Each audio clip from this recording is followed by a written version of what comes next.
जय हिंद, जय महाराष्ट्र, जय सनातन. बंधू आणि भगिनींनो, हजारो वर्षापासून आपण युद्ध बघितली, आजही युद्ध बघतोय. परंतु युद्धामध्ये पूर्वीच्या काळापासून आतापर्यंत हजारो लोकांचे मृतदेह जमिनीवर पडले. काहींना वीरमरण आलं, काहींना पाठीत खंजीर खुपसला, वगैरे वगैरे गोष्टी आपण ऐकल्या. त्याच्यामध्ये कित्येक निरपराध करोडो लोकांचे जीव गेले. त्यामध्ये माता भगिनी असतील, वयस्कर असतील, आबालवृद्ध असतील, ज्यांना कळत नाही असेही लेकरं असतील, ज्यांना कळते असेही असतील, ज्यांचं काही कारण नसताना जीव गेला असेही लोक असतील. परंतु प्रत्येक युद्धामध्ये सर्वसामान्य माणूस हा भरडला गेलेला आहे. त्याची काय अवस्था झाली देव जाणे. परंतु सर्वात महत्त्वाचा मुद्दा म्हणजे स्त्रियांवरती झालेले अत्याचार अतोनात हृदयाला द्रव फोडणारे असे आहे. म्हणजे पाषाणसुद्धा पगळू शकतं इतकी हृदयद्रावक घटना त्या काळामध्ये झालेल्या आहेत, आजही होत आहेत. परंतु काही ठिकाणी आपण त्या दुर्लक्षित करतो. तर पूर्वीच्या काळामध्ये अनेक प्रकारची युद्ध घोड्यावरून, हत्तीवरून, त्याच्यानंतर जे काय वाहनं असतील, बैल वगैरे, बैलगाड्या, त्याच्यानंतर रथ, अशा अनेक साधनाच्या साह्याने युद्ध लढल्या गेले. परंतु जागतिक लेवलला आजच्या परिस्थितीमध्ये आणि आजचं युग एवढं पॉवरफुल झालेलं आहे की आता प्रत्यक्ष हाताने लढायचं कामच राहिलं नाही. तलवार घ्यायची नाही, भाला घ्यायचा नाही, ढाल घ्यायची नाही, काहीच घ्यायचं नाही. आता फक्त एका बटनावर बटन दाबलं, चुटकी सरशी समोरच्याचा खात्मा, एवढं तंत्रज्ञान पुढं गेलेलं आहे. आणि वेगवेगळे तंत्रज्ञान विकसित झालेले. अवकाशामध्ये उपग्रह आहेत. एकमेकाची उपग्रह नष्ट केली की त्याचं दळणवळण वगैरे जे काही साहित्य आहे ते ठप्प होणार. मोबाईल बंद पडतील, इंटरनेट बंद पडेल, सर्व गोष्टी काय होईल, बंद पडेल. आणि अशा परिस्थितीमध्ये गेली हजारो वर्षापासून ह्या प्रकारचे असे युद्ध होत आहेत. परंतु हे आता जे युद्ध होणार आहे किंवा होत आहे हे एवढे भयानक होण्याची शक्यता आहे की बघायचं काम नाही. गेले मागच्या काही शेकडो वर्षामध्ये जागतिक लेवलला अमेरिका नावाचा देश जागतिक लेवलवर स्वतःचं वर्चस्व गाजू पाहतो आहे. का वर्चस्व गाजू पाहतो आहे की त्याला वाटतं की आम्ही या पृथ्वीवरचे राजा आहोत. आम्ही या देशात पृथ्वी तलावर एकमेव असे आहोत प्राणी, मनुष्य प्राणी, की आम्ही जगाच्या पाठीवर जेवढे काही सजीव किंवा प्राणी आहेत त्यांच्यावर आम्ही हुकूमत करायला पाहिजे. गेल्या काही दशकामध्ये पश्चिम युरोपमध्ये किंवा दक्षिण आशिया खंडामध्ये अमेरिकेनं जे काही चालवलेलं आहे त्याचा तुम्ही इतिहास बघा. युरोपच्या बाकी खंडामध्ये बघा, मग ते थायलंड असो, नॉर्वे असो, इकडे इराण इराक असो, जे काही असं, यांनी प्रत्येक ठिकाणी आपल्या छावण्या काय केलेल्या आहे, आखाती देशामध्ये छावण्या. म्हणजे जे पूर्वीच्या काळामध्ये 16व्या शतकामध्ये 17व्या शतकामध्ये जे ब्रिटिश आणि पोर्तुगीज यांनी केलं होतं त्याच पद्धतीने या अमेरिकेनं जागतिक लेवलवर यांच्या छावण्या, यांचे ठिकाणं, हवाई अड्डे जागतिक लेवलला यांनी प्रत्येक देशामध्ये यांचे स्थापन केलेले. आणि त्यांच्या अपोजिट त्यांना शह देण्यासाठी जागतिक लेवलला सध्या चीन उभा आहे. मग आता आपण मागच्या काही वर्षामध्ये बघितलं असेल की युक्रेन रशिया युद्ध, इस्रायल फिलिस्तीनी युद्ध, त्याच्यानंतर हुती युद्ध, त्याच्यानंतर अमेरिका आणि इराण इराक मागच्या काळामध्ये काही झालेले बरेचसे युद्ध, अशा प्रकारे अमेरिका प्रत्येक देशाला हुसकावून लावतो, वाद घालतो आणि स्वतःचं वर्चस्व कायम ठेवायचा प्रयत्न करतो. त्याच्यामध्ये काय आहे की त्याच्या काही NGO नावाच्या संघटना आहेत. त्या काय करतात की त्यांना ज्या ज्या देशामध्ये स्वतःची सत्ता गाजवायची, मग इराण असो, इराक असो, नेपाळ असो, श्रीलंका असो, बांगलादेश असो, अफगाणिस्तान असो, या ठिकाणी त्यांच्या NGO काय करतात की त्या ठिकाणी कार्य करतात. मग कार्य कसं करतात ते तुम्ही त्यांचं पूर्ण हिस्ट्रीच बघा. मी शॉर्टकटमध्ये सांगतो आहे. सगळं मी जर सांगायचं म्हटलं तर मग फार मोठ्या समस्या निर्माण होऊ शकतात. तर ह्या NGO काय करतात की तिथल्या जनतेमध्ये घुळून मिळून कार्य करत असताना तिथल्या सर्वसामान्य जनतेला, तरुणांना त्या सरकारच्या विरोधात उभं करतात. जसं इराणमध्ये मागं आत्ता झालेली घटना, त्यानंतर श्रीलंकेमध्ये झालेली मागं घटना, त्यानंतर बांगलादेशामध्ये झालेली घटना, त्यानंतर नेपाळमध्ये झालेली घटना, ह्या सर्वच्या सर्व अमेरिकेच्या NGO मार्फत झालेल्या घटना आहेत. आणि ह्या सर्वच्या सर्व त्यांना पाहिजे तसं सरकार ते त्यांच्या पद्धतीनं त्या ठिकाणी आणू शकतात. का तर ही NGO जी आहे, ही NGO काय करतात की तिथल्या तरुण पिढीला काय करतात, रिचार्ज करतात आणि त्यांच्यामार्फत पूर्ण देशामध्ये एक नवीन वातावरण निर्मिती करतात आणि यांना पाहिजे ती सत्ता यांच्या पद्धतीने स्थापित करतात. हे झालं यांचं कूटनीतीचं राजकारण. परंतु आत्ताच्या घडीला जे इराणमध्ये हार्मोन्स वगैरे प्रकरण झालं, क्रूड ऑइल झालं वगैरे, जे काही घटना आहे, यांना प्रत्येक ठिकाणी आपली मक्तेदारी पाहिजे, आपला हक्क पाहिजे, स्वतःची मालकी पाहिजे. आणि ही मालकी मिळवण्यासाठी त्यांना प्रत्येक कानाकोपऱ्यामध्ये, जगाच्या कानाकोपऱ्यामध्ये त्यांना काय करायचं आहे की स्वतःचं प्रभुत्व गाजवायचं आहे. तर त्यांच्याकडे काही विदेशातून गेलेले, त्या ठिकाणी स्थायिक झालेले, आफ्रिकेतून, इस्रायलमधून जे काही लोक आहे, यहुदी असतील, त्यानंतर आफ्रिकन असतील, हा अलन मस्क आफ्रिकेचा आहे, हा काही प्रॉपर अमेरिकेचा नाही आहे. तुम्ही इतिहासाची पानं चाळून बघा, तुम्हाला ते सगळी हकीकत सापडेल. हा ट्रम्पसुद्धा अमेरिकेचा नाही आहे, हा जर्मनीचा आहे, त्या हिटलरचा वंशज आहे. फक्त याने मिशी ठेवली नाही, याची ह्यो चिकना झालेला आहे. नाही तर याने मिशी ठेवली असती तर ह्यो पण त्या हिटलरचा वंशज ठरला असता. तर अशा प्रकारची यांची ही व्यूहरचना. यांनी काय केलं आहे, आता नवीन एक माध्यम सुरू केलं आहे, त्याचं नाव आहे AI. आता AI आपण मोबाईलवर सर्वजण वापरतो, ChatGPTचा वापर करतो, गुगलचा वापर करतो, व्हॉट्सअपचा वापर करतो.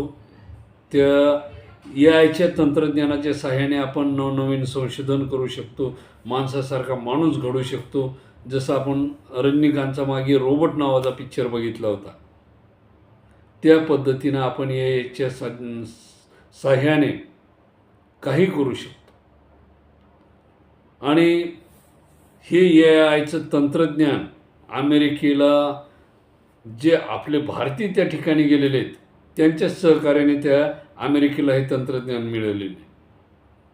तर माझं म्हणणं आहे की या भारतीयांना मोदींनी भारतामध्ये आणायला पाहिजे.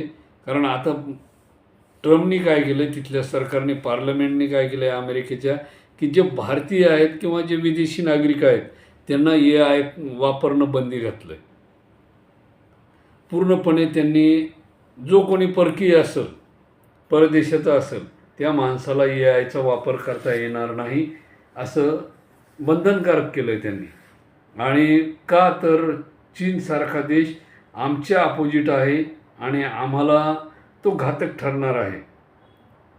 तर मग जसं आपण मागील शतकामध्ये जसं कॅम्प्युटर आपल्याला द्यायला नकार दिला होता अमेरिकेने, किंवा उपग्रह क्षेपणास्त्र कशी अवकाशात पाठवायची हे तंत्रज्ञान अमेरिकेने देण्यास नकार दिला होता.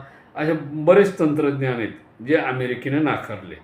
तर मग आताही माझं काय म्हणणं आहे की आता अमेरिकेनं AI तंत्रज्ञान वापरण्यास बंदी घातलेली आहे, आपल्याला द्यायला तयार नाही.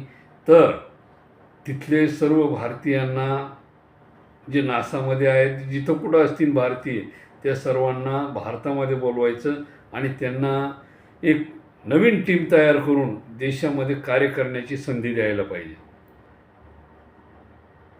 तो याचं ॲपल मोबाईलचं किंवा गुगलचं जे CEO वगैरे आहेत या सर्वांना भारतामध्ये बोलवायला पाहिजे. मी तर म्हणतो त्या अमेरिकेची गुलामी करण्यापेक्षा ह्या भारतीयांनाच कळायला पाहिजे अमेरिकेत गेलेल्या की आपण या ठिकाणी यांची चाकरी करतोय, आपण गुलामी करतोय. यांनी भारतामध्ये वापस यायला पाहिजे. जे ब्रिटनमध्ये भारतीय गेलेले, जे ख्रिश्चन देशामध्ये गेलेले भारतीय आहेत, त्यांनी वापस यायला हरकत नाही. त्यांनी आपलं तंत्रज्ञान आपल्या देशासाठी उपयोगी आणायला पाहिजे. त्या तंत्रज्ञानाचा वापर स्वदेशी म्हणजे मेक इन इंडिया किंवा आत्मनिर्भर भारतासाठी त्यांनी या तंत्रज्ञानाचा वापर करायला पाहिजे. त्यांची गुलामी करायला नाही पाहिजे. आणि मागील काळामध्ये अशाच प्रकारची गुलामी आपल्यावर ह्या लोकांनी लादली होती. अमेरिका आणि ब्रिटन हे एकाच नाण्याच्या दोन बाजू आहेत. आता यांना स्वतःचं वर्चस्व जगावर दाखवायचं आहे की आम्ही AIच्या सहाय्याने काय करू शकतो. तर माझं काय म्हणणं आहे की जे आपले शास्त्रज्ञ, जे कोणी वर्कर वगैरे तिथं काम करत आहेत, जे कोणी असेल, शिव असो, असो, काय असेल, त्यांनी त्या ठिकाणी राजीनामा द्यायला पाहिजे. आणि मी माझ्या देशासाठी काहीही करू शकतो हे दाखवून द्यायला पाहिजे.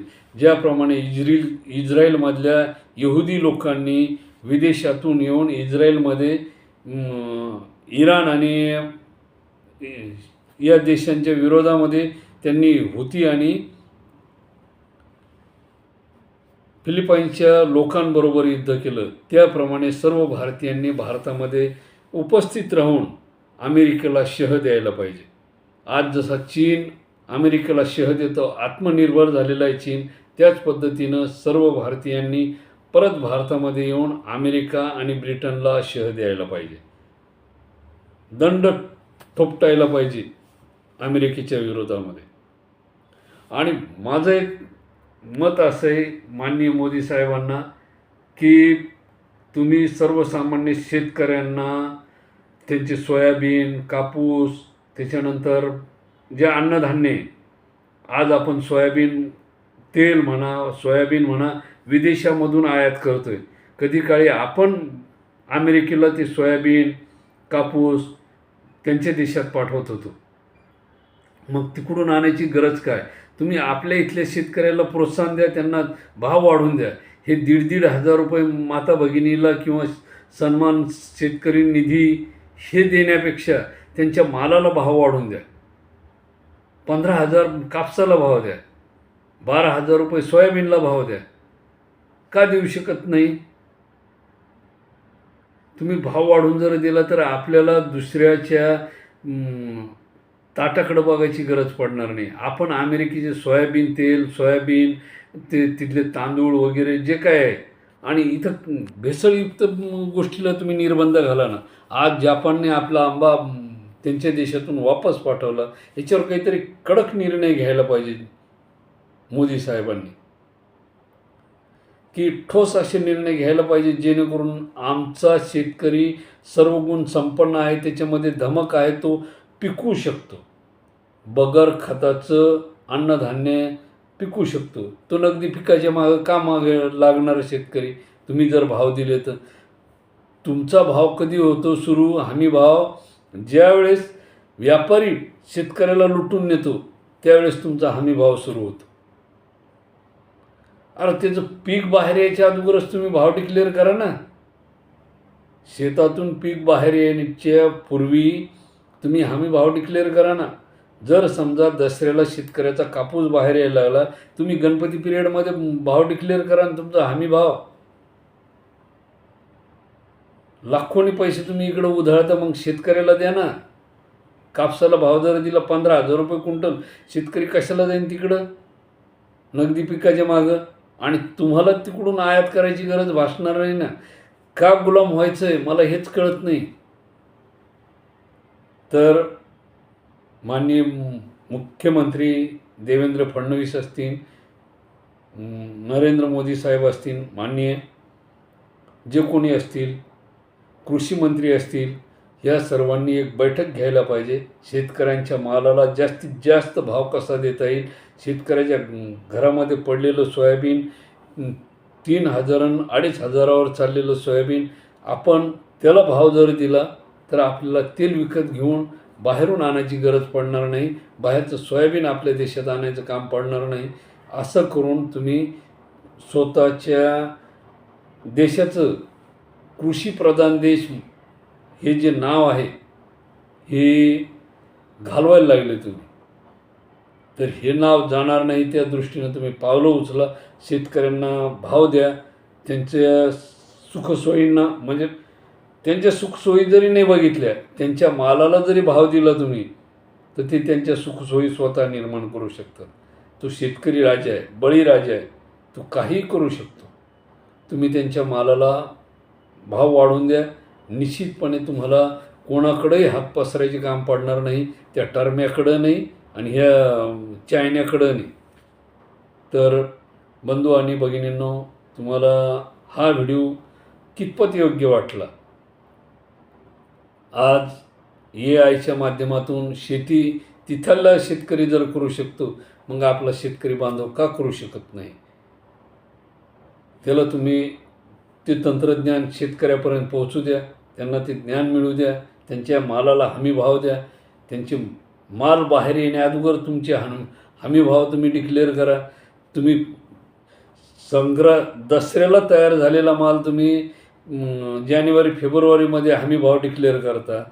म्हणजे खरीपाचा माल मार्केटमध्ये येऊन गेल्यानंतर तुमचा हमी भाव येतो. ते काही कामाचं नाही ना.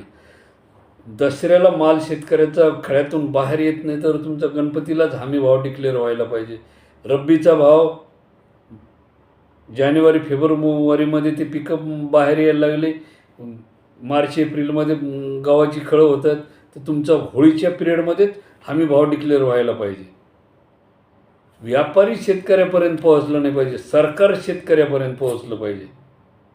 हे तत्त्वज्ञान ठेवायला पाहिजे. कशाला तुम्हाला त्या ट्रम्पच्या समोर हात फैलायची गरज पडणार आहे?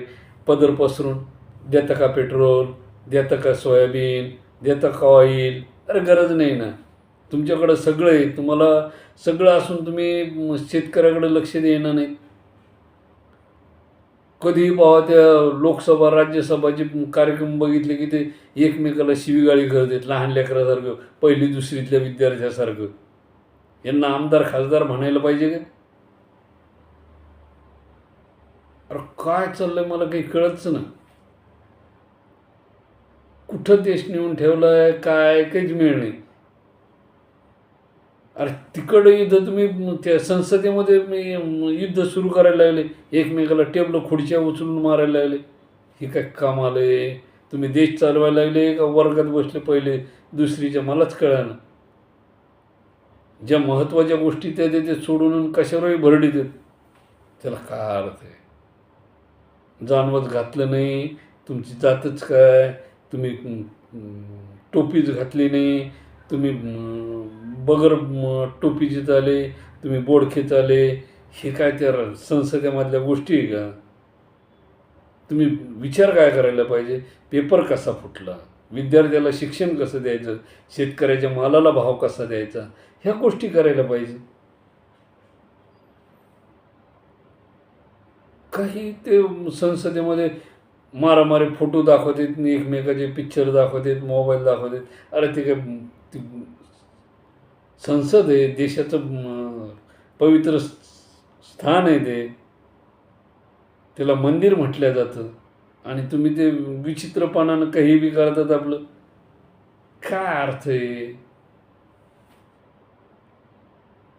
अशा कालावधीमध्ये तर ते मी टी व्हीच बघणं बंद केलं. मागं बघत होतो, काय ते येड्यावानी ते खुर्ची आणि टेबलनी एकमेकाला फेकू फेकू मारतात.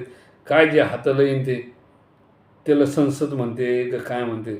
बाहेरचे लोक जर ते न्यूजवर बघत असतील किंवा चॅनलवर बघत असतील प्रत्यक्ष लाईव्हमध्ये, तर ते म्हणत असतील काय भारताचे लोक आमदार खासदार बगर डोक्याचे. त्याच्याकरता मी म्हणतो यांना शिक्षणाचं बंधन करायला पाहिजे. सरपंच 10वी-12वी पास, ते जिल्हा परिषदचं सदस्य पदवीधर, जे असे त्यांना ते शिक्षणाची कॅटेगरी द्यायला पाहिजे. ह्यांच्या परीक्षा व्हायला पाहिजे. जो परीक्षेमध्ये नापास होईल त्याला घरी पाठवायला पाहिजे. दर 2.5 वर्षांनी किंवा प्रत्येक वर्षी या आमदार खासदार लोकांच्या परीक्षा व्हायला पाहिजे. काय यांना ते डोक्याचं भानच राहत नाही. यांनासुद्धा नियम अटी सगळं लागू व्हायला पाहिजे. एखादा तरुण जर नोकरीला लागायचं त्याला ते पोलीस स्टेशनचं प्रमाणपत्र आणावं लागतं, तसं यांचंसुद्धा प्रमाणपत्र बंधनकारक करायला पाहिजे. त्याच्यावर मी स्पेशल एक व्हिडिओच करणार आहे की काय काय नियम अटी पाहिजे यांना. असे सुंदरीनं सुतायला पाहिजे की बघायचं काम नाही. तर बंधू आणि भगिनींनो, ती लढाई तिकडं चालू आहे, परंतु आपल्या संसदेमध्ये अशा प्रकारची लढाई चालू आहे. तुम्हाला ही लढाई कितपर्यंत योग्य वाटते संसदेतली, आणि शेतकऱ्यांच्या भावाला म्हणजेच हमी भावाला कितपर्यंत भाव द्यायला पाहिजे, शेतकऱ्यांना सोयाबीनचा मोबदला किती द्यायला पाहिजे, त्याच्यानंतर कापसाला किती हमी भाव द्यायला पाहिजे, आंब्याला किती हमी भाव द्यायला पाहिजे, फळांना किती हमी भाव द्यायला पाहिजे, जेणेकरून शेतकरी बांधावरचे झाडं तोडणार नाहीत. त्या प्रत्येक गोष्टीला भाव पाहिजे. तर तुम्हाला आजचा व्हिडिओ कसा वाटला, हे भाव कसे पाहिजे, तुम्ही कमेंटमध्ये नक्कीच मला कळवा. आणि होईल तिथपर्यंत हा व्हिडिओसुद्धा सर्वसामान्य तळागाळातील शेतकऱ्यापर्यंत अवश्य गेला पाहिजे. त्यांनाही कळायला पाहिजे की ह्या संसदेच्या खासदार आमदार यांना कसे नियम लागू व्हायला पाहिजे, हे सुद्धा सर्वसामान्य शेतकऱ्याने कमेंट करून लिहायला पाहिजे.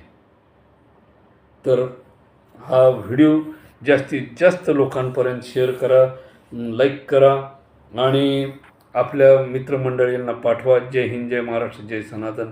धन्यवाद.